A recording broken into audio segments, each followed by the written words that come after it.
여러분 아마 나이 요새 젊으신 분들은 잘 모르겠어요. 근데 나이 드신 분들은 이 시를 한 번쯤은 다 들어봤고 또 한 번쯤은 다 공부해 보신 시라고 생각합니다. 한번 제가 이 시를 읽어보도록 하겠습니다. 기억을 한번 더듬어 보시면 좋을 것 같아요. 그날이 오면, 그날이 오면, 그날이 오면은 삼각산이 일어나 더덩실 춤이라도 추고 한강물이 뒤집혀 용소숨 칠 그날이 이 목숨이 끊어지기 전에 와주기만 하량이면 나는 밤하늘에 나르는 까마귀와 같이 종로의 인경을 머리로 들이받아 울리오리다. 두개골은 깨어져 산산조각이 나도 기뻐서 죽사움에 오히려 무슨 한이 남으오리이까. 그날이 와서 오 그날이 와서 육조 앞 넓은 길을 울며 뛰며 뒹굴어도 그래도 넘치는 기쁨에 가슴이 미어질 듯하거든. 드는 칼로 이 몸의 가죽이라도 벗겨서 커다란 북 만들어 들쳐매고는 여러분의 행렬의 앞장을 서오리다. 우렁찬 그 소리를 한 번이라도 듣기만 하면 그 자리에 거꾸러져도 눈을 감겠소이다. 여러분, 시문이라는 시인이 썼던 시입니다. 1930년도에 3.1절날 이렇게 썼던 그 시입니다. 다 아시다시피 일본 제국주의 하에서 우리 민족이 신음하고 아파하고 괴로워할 때, 그때 민족의 정체성이 힘들고 어려우니까 일본 제국주의가 우리 민족을 힘들게 하니까 그래서 이런 시를 썼습니다. 지배했던 것, 그것이 힘든 것보다는 사실은 지배했기 때문에 자유가 빼앗긴 것, 나 본래대로 살아가는 것, 그것을 빼앗긴 게 너무나 힘들고 아프고 괴로우니까 그렇게 독립을 열망했고, 그 독립의 앞에서 이 광복이 오게 되면 내가 죽어도 기쁘겠다라고 얘기하는 그런 의미로 쓴 시입니다. 여러분, 자유를 위해서라면 나라도 바꾸는 게 사람입니다. 여러분, 이 미국의 역사가 그렇게 시작됐잖아요. 미국의 역사가 어떻게 시작됐습니까? 청교도들이 신앙의 자유를 찾아서 우리 더 이상 영국 국교회 밑에서 살 수가 없다. 그리고 영국을 떠나서 그리고 미국 땅을 밟고 또 브라질 땅을 밟았는데 하나님께서 미국 땅 밟은 사람을 통해서 미국의 역사를 새롭게 쓰게 해주셨습니다. 그래서 그 미국의 시작이 자유로부터 시작된 것 아니겠습니까? 여러분, 그런데 자유에 관한 책이 바로 오늘 우리가 보는 갈라디아서 말씀입니다. 갈라디아서 말씀. 이 갈라디아서의 별명이 있어요. 갈라디아서의 별명이 뭐냐면 마그나 카르타 오브 크리스천 리버티라고 그렇게 되어 있습니다.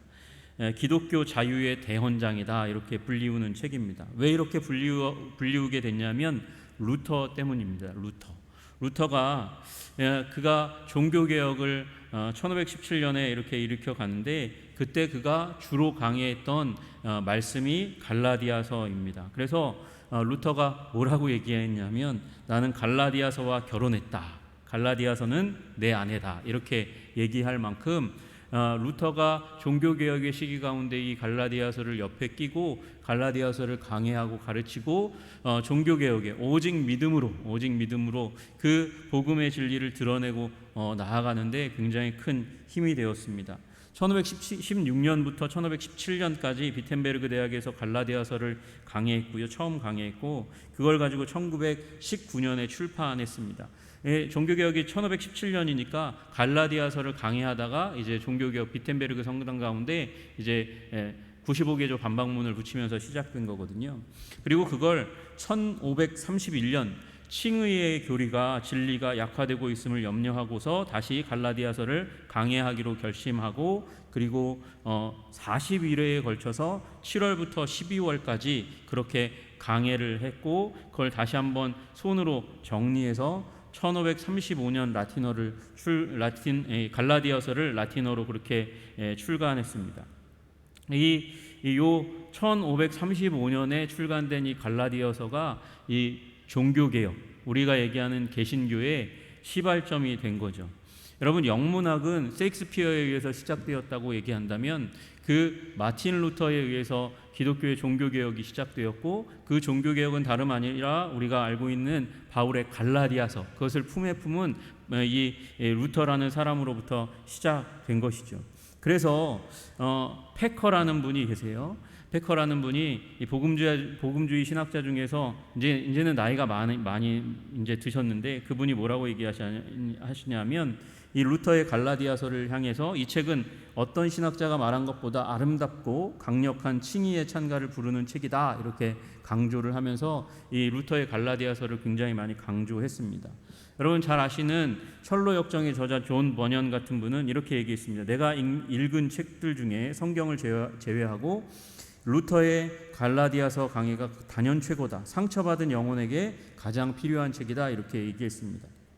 웨슬레의 동생, 우리 성결교회가 중생 성결 신유 재림 이제 4개의 전도 표제를 가지고 나가는데 그 중에 두 번째가 성결입니다. 그 성결을 외쳤던 우리 복음주의 신학자가 요한 웨슬레고요. 요한 웨슬레의 동생이 이렇게 얘기합니다. 이 책을 통해서 나는 믿음의 확신을 얻었다.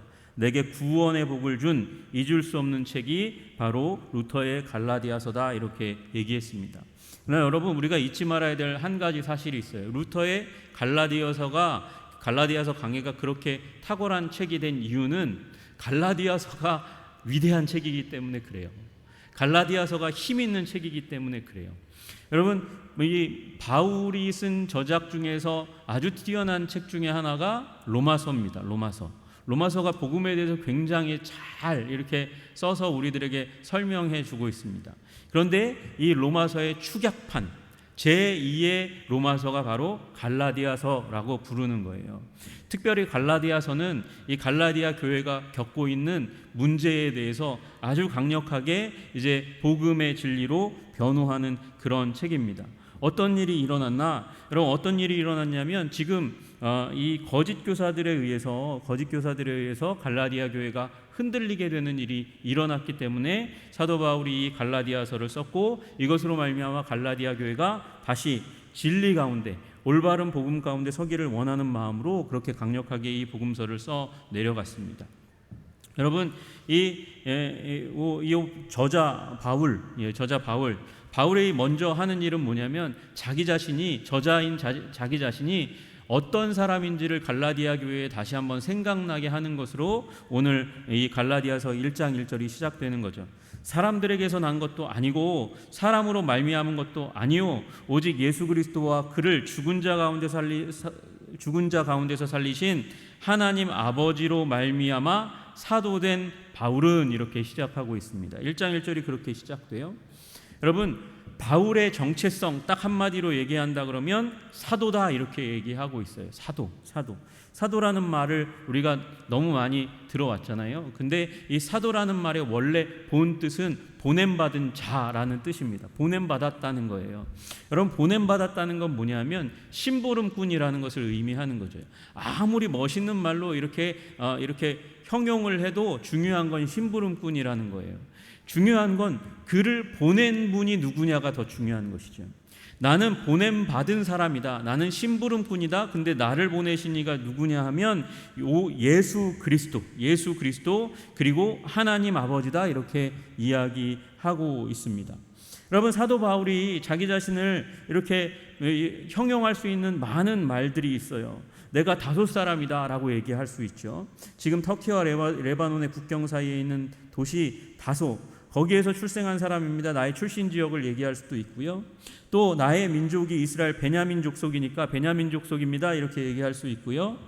바리새파 가말리엘 문화에서 공부했으니까 가말리엘의 제자입니다, 이렇게 얘기할 수 있고, 또 로마 시민입니다, 이렇게 얘기할 수 있습니다. 그런데 사도 바울은 자기의 출신지나 공부했던 곳, 학력을 쌓아왔던 곳, 그 어떤 것도 얘기하지 않고 나는 사도입니다, 나를 보내신 분이 있습니다, 나를 보내신 분은 그리스도 예수, 그리고 그를 죽음 가운데서 일으키신 하나님 아버지이십니다, 이렇게 이야기하고 있습니다.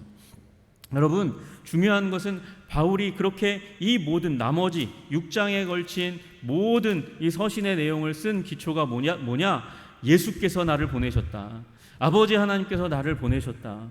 여러분, 이 믿음 가운데 사도 바울이 있으니까 사명을 감당하는 거예요. 여러분이 이런 정체성이 있으시기를 주님의 이름으로 축복합니다. 사람들에게서 난 것도 아니고 사람으로부터 말미암은 것도 아닌 정체성, 다시 얘기해서 하나님께서 나에게 부여하신 그 정체성, 그 위에 세워져 있어야 하는 것이죠. 여러분, 인생을 살아가는데 내가 어떤 존재인가 그걸 알지 못하면 깊은 열등감 가운데 살아갈 수밖에 없습니다. 나는 도대체 누구인 거야? 나의 직업으로, 나의 출신지로, 나의 학력으로, 내가 친한 사람으로 나의 정체성을 삼으면 그 그룹이 떨어져 나갈 때마다, 무너져 나갈 때마다, 깨어져 나갈 때마다 여러분 상처를 겪으실 거예요. 내가 나의 공동체라고 생각했던 그들이 나를 향해서 손가락질하고 결별을 선언하고 나면 여러분의 인생이 무너지는 일이 일어난다니까요. 그러나 여러분, 여러분의 정체성이 사람들에게서 난 것도 아니요, 사람으로 말미암은 것도 아니고 오직 예수 그리스도로 말미암아, 그리고 예수 그리스도를 죽은 자 가운데서 살리신 하나님 아버지로 말미암아 정체성이 세워지시는 여러분 되시기를 주님의 이름으로 축복합니다. 여러분, 집사, 장로, 권사, 목사, 이 모든 것이 하나님께서 내게 주신 직분이에요. 정체성이에요. 여러분, 그러나 그것보다 더 중요한 정체성 있잖아요. 그죠? 아시죠? 여러분은 하나님의 아들과 딸인 줄로 믿으시기를 주님의 이름으로 축복합니다. 예수 그리스도께서 여러분을 형제로 삼아 주셨습니다. 여러분, 예수 그리스도께서 여러분을 형제라고 부르는 것을 부끄러워하지 않으신다고 히브리서의 저자가 말씀하고 계세요. 여러분, 그러므로 그 정체성 위에 여러분 세우시기를 주님의 이름으로 축복합니다. 사도 바울은 그렇게 자기의 정체성을 자녀요, 아들이요, 그리고 하나님이 나를 선택한 자로 그렇게 정함과 동시에 자신이 이렇게 서신서를 쓰고 사역을 하게 되는 이 이유는 뭐냐? 내가 하나님께로부터 보냄받은 자다, 이런 정체성 가운데 이제 나아가고 있습니다. 여러분, 그리고 나서 그 다음에 그 정체성 가운데 누구에게 편지를 보내냐? 2절에 보니까 함께 있는 모든 형제와 더불어 갈라디아 여러 교회들에게 편지를 합니다. 여러분, 함께 있는 모든 형제, 이 뒤에 이제 나중에 보면 그 형제들이 나옵니다. 그 형제들과 더불어 함께 갈라디아 교회를 걱정하면서 갈라디아에 편지를 보냅니다. 여러분, 이 갈라디아라는 말은 이 고을 사람들의 나라라는 말입니다. 고을 사람들의 나라. 원래 이 고을 사람들은 프랑스 지역에서 있다가 로마 제국과 이렇게 싸움을 하면서 이동해왔던 그런 족속입니다. 그들이 와가지고 어디까지 왔냐? 요 터키 지역까지 왔어요. 프랑스에서 터키까지 왔어요. 피해서 도망해서 왔어요. 거기에 세운 게 갈라디아, 고을 사람들의 나라라는 그런 지역의 명입니다. 이게 언제 형성되냐면 예수님 오시기 한 4세기 전에 일어난 일이에요. 그러니까 그렇게 살다가 문화적인 정체성이 희미해지고 이렇게 사라지는 과정들이 있게 되겠죠. 그곳이 많은 이주민들이 와서 또한 섞여 살게 됩니다. 왜 섞여 살게 되냐 하면 여기 이 고을 지역은 크고 기름진 평야가 펼쳐져 있으니까 사람들이 와서 이주해 와서 살게 되는 거예요. 그 중에 일부는 고을 사람들이겠지만 그러나 또 일부는 이렇게 많은 사람들이 이주해 와서 같이 살면서 도시를 형성하게 되었습니다. 그 도시들이 이제 이 갈라디아 지역에 있는데 그 도시, 이 갈라디아 지역에 있는 도시의 이름이 비시디아, 안디오, 이고니온, 루스드라, 더베 같은 그런 도시들이 바로 이 갈라디아 안에 이렇게 형성되어 있습니다. 이 도시들이 언제 바울이 방문했냐 보니까 1차 전도 여행 기간에 이미 방문을 했어요. 지금 이제 사실은 남갈라디아, 북갈라디아 설이 있는데 제가 지금 얘기하는 건 남갈라디아 설이 요새 이제 많은 성경학자들 가운데서 지지를 받고 있고 요 1차 전도 여행을 다녀온 그 직후에 아마 이 서신서가 쓰여졌을 것이다 이렇게 이야기합니다. 그런데 요 비시디아, 안디옥, 이고니온, 루스드라, 더베 이 도시 가운데 흔들리는 일이 있으니까 교회가 흔들리는 거짓 교사들에 의해서 복음만 아니고 유대 교회에 있는 전통을 함께 따라야지 할례도 받아야지라고 얘기하는 거짓 교사들이 바울이 지나간 길을 지나가면서 막 가르치고 바울 말이야 걔가 무슨 사도야 무슨 사도야 나는 12제자 예수님의 12제자 그중에 유다 빼고 이제 나중에 들어온 그 제자들 그 밑에서 공부했거든 근데 사도라고 얘기하는 자칭 사도라고 얘기하는 바울은 예수님 살아계실 때 만났냐? 안 만났잖아. 잘 모르잖아. 예수님을 육신으로 본 적도 없는데 무슨 사도냐? 예수님이 보내셨냐? 말도 안 되는 거야. 나는 그 12제자에게 집계로 배웠거든. 내 말을 들어야 돼. 복음 플러스 유대인 유대인의 율법을 따라가야지. 그래서 할례도 받고 여러 가지 그 안에서 얘기하는 유대의 전통들을 따라가야 하는 거야 라고 얘기하는 거짓 교사들을 이제 방어하기 위해서, 그 거짓 가르침 위에 서 있는 교회를 안전하게 지켜가기 위해서 이 복음서를 쓰고 있는 거죠. 여러분, 사실 원래 사도 바울의 편지는 전통적으로 이렇게 인사하고 축복을 합니다. 축복을 하고 나서 그 다음에 그 교회를 위해서 내가 어떻게 기도하고 있다, 이 얘기를 먼저 하는데 그 얘기를 싹 빼버리고요. 그 다음에 그 분노가 얼마나 강하냐면 6절부터 시작해서 내가 이상한, 다른 복음 따르는 거 내가 이상하게 여긴다. 그리고 하늘로부터 온 천사라도 우리가 너희에게 전한 복음 외에 다른 복음을 전하면 저주받을 거야, 이렇게 얘기하는 아주 강력한, 지금 컨프론테이션, 이 대적이 일어나고 있는 거거든요. 버팅겨서서 그 거짓 가르침에 대해서 분노하면서 막 나아가고 있어요. 그런 분노를 가지고 지금 갈라디아 교회, 사실 이 바울이 이 첫 번째 전도 여행 가운데서 어디서요? 루스드라에서는 돌에 거의 맞아 죽을 뻔했거든요. 거의 죽었는데 나중에 사람 떠나가고 나서 보니까 이제 다시 한번 일어나서 온 그런 지역이 바로 이 루스드라였어요. 그러니까 눈물과 피와 땀으로 세운 교회가 있는 그곳의 교회가 흔들리니까, 거짓 복음으로 흔들리니까 얼마나 안타깝습니까? 그래서 분노를 하는데 그럼에도 불구하고 그 바울은 인사를 먼저 하고 축복을 해주는 장면이 이제 나오는 거예요. 그게 3절의 내용입니다. 3절, 축복을 먼저 합니다. 우리 하나님 아버지와 주 예수 그리스도로부터 은혜와 평강이 있기를 원하노라. 여러분, 하나님이 우리의 모든 문제, 우리가 문제가 있어요. 우리가 모든 문제가 있어요. 저도 있고요, 여러분도 있어요. 여러분, 세상 가운데 살면서 세상 풍조와 유혹 가운데 우리가 흔들립니다. 그러나 우리가 기억하십시다. 사도 바울이 먼저 그 모든 꾸중과 타이름 가운데 나아가지만 먼저 축복하고 있다는 사실, 여러분, 우리는 하나님께 축복받는 존재라는 사실을 먼저 기억하셨으면 좋겠어요. 3절에 우리 하나님 아버지와 주 예수 그리스도로부터 은혜와 평강이 있기를 원하노라. 여러분, 주님 주시는 은혜와 평강 가운데 들어가시는 여러분 되시기를 주님의 이름으로 축복합니다. 여러분, 은혜란 뭡니까? 받을 자격 없는 자들에게 거저 주시는 하나님의 선물이 은혜입니다.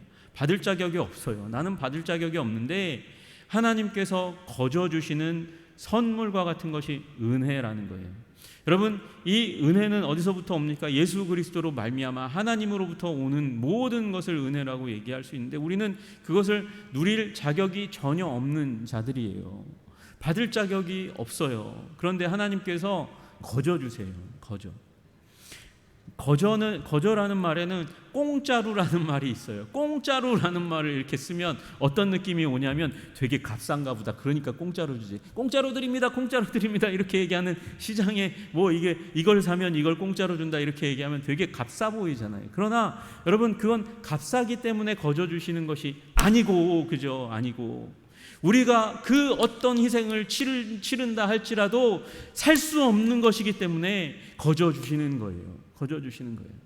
여러분, 우리가 어떤 노력을 한다 해도, 어떤 대가를 치른다 해도 우리는 예수 그리스도로 말미암아 우리 인생 가운데 주시는 그 은혜를 받아 누릴 수 있는 그런 자격이 전혀 없고 그런 값을 치를 수 있는 능력이 전혀 없는 존재들입니다. 그런데 예수님께서 주신 그 복음, 거저 주시는, 너무나 사랑하기 때문에, 너무나 귀중한 존재이기 때문에 그 귀중한 존재를 위해서 예수님을 핏값 주고 사신 거예요. 십자가에 못 박아서 우리를 사신 것이죠. 여러분, 우리는 그만큼 귀중한 존재라는 사실을 기억하시기를 주님의 이름으로 축복합니다.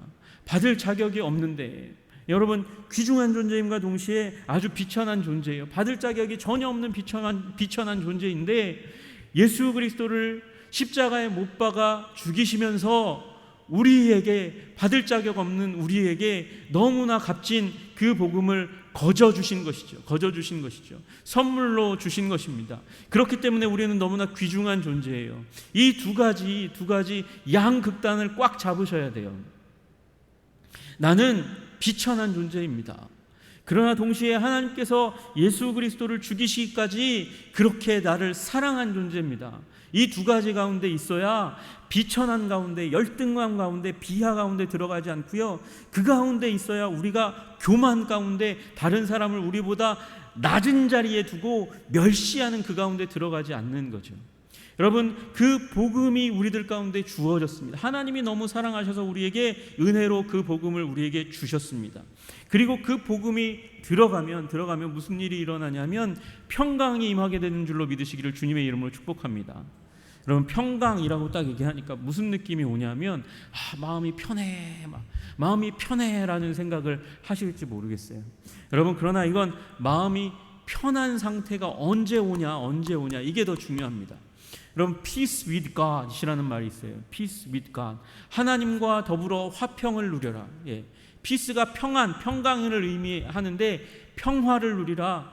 주님과 화평한 관계를 누려라라고 말씀하시는 거예요. 하나님과 원수되었던 우리가 이제는 하나님과 화해하고 예수 그리스도의 피 안에서 화해하고 그분의 자녀가 되는 은총 가운데 들어가는 거예요. 여러분, 이 은혜를 받으니까 peace with God, 하나님과 더불어 화평을 누리는 가운데 들어가게 되는 것이죠. 여러분, 여러분 마음이 편하세요? 행복하세요? 기쁨이 혹시 넘치시나요? 그런 마음이 있나요? 그러면 그건 하나님께서 여러분에게 평강을 주셨기 때문이고요, 그 평강은 어디서 오는 거냐면 하나님과 나의 올바른 관계 가운데 임하는 것이죠. 제 방에 너무나 많은 놀거리가 있어요. 예예요. 제 방이 진짜 그렇다는 게 아니고 거기에 만화책도 많이 있고요, 게임을 할 수 있는 게임기도 많이 있고요, 거기에 나 혼자 즐길 수 있는 수많은 과자들도 있고 음료수도 막 있어요. 그런데 그 집의 주인인 아빠하고 내가 사이가 나쁘면, 아빠하고 싸우면 그 모든 게 무슨 의미가 있나요? 그 아버지에게서 그냥 탈출하고 싶은 거예요.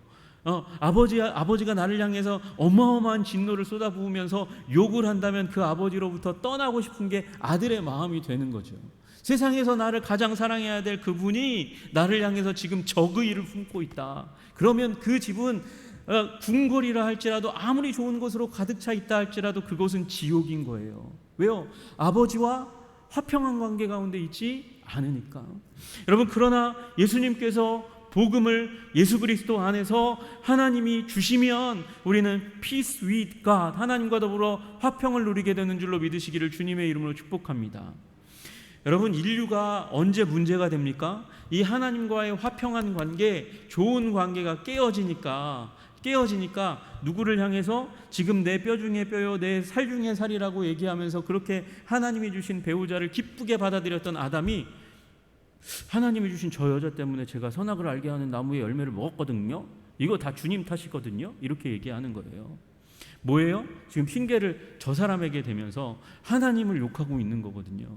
여러분, 무슨 일이 일어난 겁니까? 관계의 단절이 부부 가운데 일어난 거예요. 가장 가까운 사람들 사이에 일어난 거예요. 여러분, 하나님과 화평의 관계가 깨어지면 사람과의 관계가 깨어져요. 내가 가장 사랑하는 사람과의 관계가 깨어져요. 그리고 하나님께서 생육하고 번성하여 땅에 충만하고 정복하고 다스려라 말씀하셨던, 다스리는 거, 세상 만물을 다스려야 되는데 무슨 일이 일어납니까? 세상 만물이 나를 다스려. 돈을 쫓아다니고, 권력을 쫓아다니고, 사람을 쫓아다니고, 어떤 사람들은 사람이 만든 레고를 쫓아다니고, 사람이 만들어 놓은 어떤 물건들을 쫓아다니고, 사람이 만들어 놓은 돌로 만든 형상 앞에 절을 하고, 그 앞에 나에게 복을 달라고, 인생의 복을 달라고 이야기하는 일들이 일어나더라. Peace with God이 깨지면, 하나님과의 화평이 깨지면 이웃과의 관계의 화평이 깨지고, 다스려야 될 그들을 오히려 다스림 받게 되는 저주받은 상태 가운데 들어가 평강이 깨어지는데, 예수 안에 있는 그 은혜, 하나님 아버지께서 주시는 그 은혜 받아 누리면 온전한 관계, 평강의 관계 가운데 들어가게 될 줄로 믿으시기를 주님의 이름으로 축복합니다. 여러분, 은혜와 평강이 우리들 가운데 들어오게 되는 거예요. 그런데 거짓 복음이 무슨 일을 합니까? 이 은혜를 망가뜨리고 이 평화를 깨어뜨리는 일들이 일어나더라는 거죠. 어떻게 해요? 그 일은 이 이후부터 이제 나올 거예요. 이 이후부터 이제 나오게 될 건데, 하나님께서 그 방식을 어떻게 하시냐? 4절에 그리스도께서 하나님 곧 우리 아버지의 뜻을 따라 이 악한 세대에서 우리를 건지시려고 우리 죄를 대속하기 위하여 자기 몸을 주셨으니, 우리 죄를 대속하기 위해 자기 몸을 주신 그 십자가 사건을 통해서 우리가 영원한 형벌로부터 구원을 받게 되죠. 더불어서 일어나는 일이 뭐냐면, 하나님 아버지의 뜻을 따라 이 악한 세대에서 우리를 건지시는 일이 일어나게 된다 말씀하고 있습니다. 이 악한 세대 가운데서 잔인과 비극과 유혹과 속임이 가득한 이 사단이 지배하고 있는 사악한 세상의 권능으로부터 하나님께서 우리를 구원해 가고 계시다고 말씀하세요. 그런데 그 구원은 세상과 분리되는 게 아니고, 여러분, 세상과 분리되는 거면 우리 머리 깎고 예수 십자가 하나 붙들고 저 산으로 들어가서 독수공방하면서 면벽하면서 그렇게 불교처럼 수행해야 되겠지만, 하나님은 그런 방식으로 구원하시는 분이 아니에요. 세상 가운데 있지만 세상을 이기는 믿음으로 세상 가운데서 구원받고 세상을 정복하고 이기는 인생으로 우리를 부르신 줄로 믿으시기를 주님의 이름으로 축복합니다. 그래서 세상으로부터 분리하는 그런 자유, 그런 방식으로 하나님께서 우리를 구원하시는 것이 아니라 세상의 유혹으로부터, 모든 악독으로부터 우리를 자유하게 하시는, 복음이 주는 그 능력으로 우리 이 한 세상 하나님께 영광을 돌리는 삶을 살아가도록 하나님께서 우리를 부르셨다는 거예요. 영광이 그에게 세세토록 있을지어다. 아멘. 복음을 주신 그 하나님은 영광을 받으시기에 합당하신 분이십니다. 여러분, 영광을 드린다는 말이 뭘까요? 영광을 드린다는 말, 하나님이 빛나는 분이라는 것을 인정하는 거예요. 빛나는 분이라는 걸 인정하는 건 그런 거죠. 세상 말로 하면 그분이 스타라고 고백하는 거예요. 여러분, 세상의 사람들이 아이돌을 향해서, 그 스타들을 향해서 어떻게 합니까? 그게 노래가 짱이야, 그의 춤이 짱이야, 그런 노래를 할 때, 그런 율동을 할 때 그 내 마음 가운데 막 이 충격이 왔어, 두근두근하고 너무 설레고 너무 멋있었어, 막 이렇게 얘기하잖아요. 하나님께 영광을 돌린다는 것은 하나님께서 내게 주신 그 일들을 통해서 하나님을 기뻐하고 즐거워하고 찬양하고 높이고 자랑하는 일이 일어난다는 것을 의미하는 것이죠. 여러분, 그럼 무슨 일이 일어나는 거예요? 내 안에 기쁜 일이 일어나는 거예요. 희락이 터져 나오는 거예요. 탄성이 터져 나오는 거예요. 하나님께서 그 삶으로 우리를 초청하고 계시다고 지금 바울은 갈라디아서를 통해서 말씀하고 있다는 것이죠. 여러분, 이 복음의 진리 가운데 들어가시기를 주님의 이름으로 축복합니다. 그리스도인의 기독교의 자유의 대헌장 갈라디아서, 저는 이거 언제 끝날지 모르겠지만 강해를 수요일 날 이렇게 하려고 해요. 그래서 여러분이 복음 위에, 우리 교회가 복음 위에, 제가 복음 위에 바로 세워지고 복음이 주는 그 영광과 자유와 기쁨 가운데 서게 되기를 간절히 소원합니다. 우리 한성교회가 갈라디아서를 통해서 말씀하시는 그 복음의 놀라운 진수 가운데 서게 되는 일이 일어나시기를 주님의 이름으로 축복합니다. 축원합니다. 그 가운데 기쁨과 희락과 찬양이 가득한 우리 한성교회 되기를 주님의 이름으로 축복합니다. 기도하겠습니다. 주님, 감사합니다.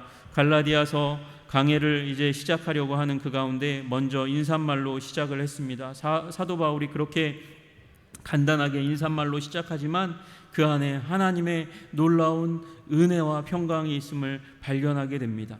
하나님, 복음 가운데 있었지만 복음으로부터 떨어져 나간 거짓 가르침 위에 이런 휩쓸린 갈라디아 교회를 바로잡기 원하시는 그 하나님의 거룩한 음성이 하나님, 우리 이 시대를 살아가는 복음으로부터 우리의 관심을 빼앗고 하나님의 은혜가 아니라 이 땅 가운데 경쟁에 그렇게 내몰리게 하고 평강이 아니라 미움을 강조하고 있는 이 세상 가운데서 다시 한번 복음을 회복하고 주님의 사랑받는 성도요, 자녀요, 교회로 주님 앞에 아름답게 서가는 계기가 될 수 있도록 주님께서 붙들어 주시고 인도하여 주옵소서. 예수 그리스도 이름 받들어 기도드리옵나이다. 아멘.